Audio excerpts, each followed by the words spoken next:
আসসালামু আলাইকুম, তোমরা সবাই কেমন আছো? আশা করছি ভালো আছো। আমি অনেক ভালো আছি। তো আজকে আরেকটি নতুন ব্লগে তোমাদের সঙ্গে এন্ট্রি করছি। আর আমাকে হয়তো দেখতে পাচ্ছ আমি অন্য জায়গায় এসেছি, কারণ হচ্ছে বাড়ির মহলেই ছিলাম। এর আগের ভিডিওগুলো কন্টিনিউ দেখেছো। তো আমি এখন বর্তমানে সেখানে নেই, আমি এসে পড়েছি ফাইনালি কোয়ার্টারে। তোমরা নিশ্চয়ই দেখে বুঝতে পারছো পিছনটা, চারদিকটা, যে আমি কোথায় এসে পড়েছি। আবারও ব্যস্ততার জন্য কিছু কারণবশত আমাকে রাতারাতি ট্রেনের টিকিট করে আসতে হয়েছিল। কারণ আমাদের যে কোয়ার্টারের মানে মেন রিজনটা আছে আসা, সেটাও তোমাদেরকে আমি এখনই শেয়ার করব। তার জন্য কিন্তু কন্টিনিউ ব্লগটা তোমাদের দেখতে হবে। আর অনেক দিন থেকে ব্লগ দেখছি না, তো don't mind, be happy, continue watch my blog video daily. তো তোমরা বন্ধুরা দেখবে যে কী কারণে এসেছি।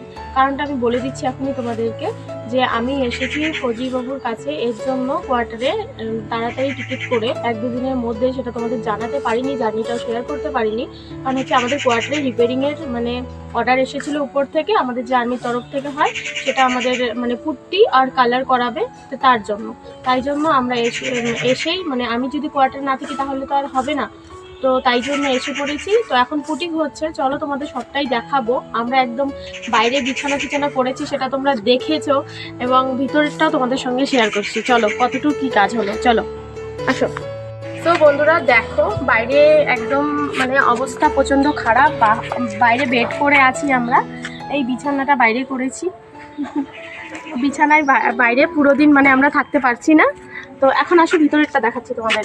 এটা আমার গেট, তোমরা যেরকমটা জানো আগের থেকে যে এটা হচ্ছে গেট। তো গেটের ভিতরে আসো।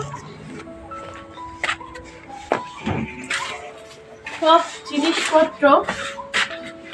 জিনিসপত্র একদম এলোমেলো করে বাইরে বের করে রাখা হয়েছে। তো এগুলো এখানেই থাকবে কন্টিনিউ 2-3 দিন 4 দিন, যতদিনই লাগে না কেন আমাদের এইভাবেই থাকতে হবে। আর হচ্ছে এই জিনিসগুলো এইভাবে বাইরেই পড়ে থাকবে। সবগুলো আবার অনেক কাজ বেড়ে গেছে, মানে ধুয়ে নিয়ে সব কিছু ফ্রেশ করে আবার ঘর ডেকোরেশন করতে হবে। তাই জন্য আমাদের কিন্তু রাতারাতি আসতে হয়েছিল। তো তোমাদের জানাতে পারিনি, তার জন্য কিন্তু সরি। আসো ভিতরটাও তোমাদের সঙ্গে শেয়ার করি।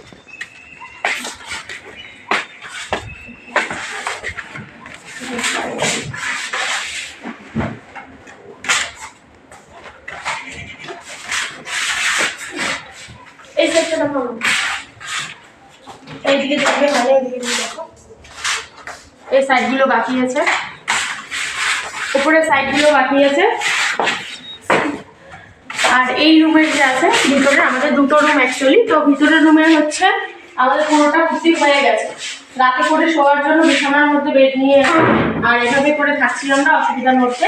তো এই হলো, জাস্ট খালি কুর্তি হয়েছে। কিরকম হয়েছে সবাই আসলে দিকে একটু দেখলাম। সবাই বলবে যে এখন হোয়াইট কালার, আগে তো আমার পিঙ্ক কালার ছিল, তো এখন হচ্ছে হোয়াইট কালার। কিরকম লাগবে অবশ্যই কিন্তু জানাবে তোমরা। লাইট দিয়ে দেখিয়ে দিচ্ছি আর একটু, বেটার লাগবে তোমাদেরকে। তো এটার উপরে কিন্তু এখনো ঘষবে, এই যে জিনিসগুলো আছে না, এই জিনিসগুলো এগুলোকে ঘষবে, ঘষে উপরে কালার হবে। হওয়ার পরে কি কালার করা হচ্ছে, কি ব্যাপার, সবটাই আমি তোমাদের সঙ্গে শেয়ার করব। তো কন্টিনিউ তার জন্য কিন্তু তোমাদের দেখতে হবে। আজকের ব্লগটা বেশি কিছু বেশ বড় করব না, কারণ অনেকটা টেনশনে আছি, জার্নি করেছি, তার একটা ক্লান্ত ভাব আছে। তো এতটুকুই ব্লগটা রাখতে যাচ্ছি, আর বাইরে একটু রেস্ট করব। আর তোমাদের সঙ্গে লাইভে আসবো, আমি এখনই লাইভে আসবো, লাইভে কথা বলবো তোমাদের সঙ্গে।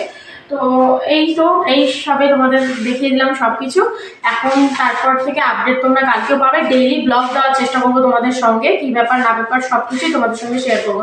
এখনো জাস্ট খালি দুটো রুম মানে হচ্ছে, এখনো বাইরে তো অনেক কাজ বাকি আছে। আর ফুললি যে মানে আমাদের কিরকম ফাইনাল রেজাল্ট লুক আসছে, সেটাও আমি তোমাদের সঙ্গে শেয়ার করব। তো এখানে কিন্তু প্রত্যেকটা কোয়ার্টারে এরকম হচ্ছে, আর আমার কোয়ার্টার নাম্বারে এসেছিল দেখে আমাকে আসতে হয়েছে। তো বলতে পারিনি, তার জন্য সরি। আর কন্টিনিউ ব্লগ দেখার জন্য অনেক অনেক ধন্যবাদ। আর যদি অনেক ভালো লাগে তোমাদের ব্লগটা, অবশ্যই লাইক, শেয়ার, কমেন্ট আর সাবস্ক্রাইব করবে। আর কন্টিনিউ আমার পাশে থাকবে পিঙ্কিস অফিসিয়াল ব্লগে। তো টাটা, বাই বাই।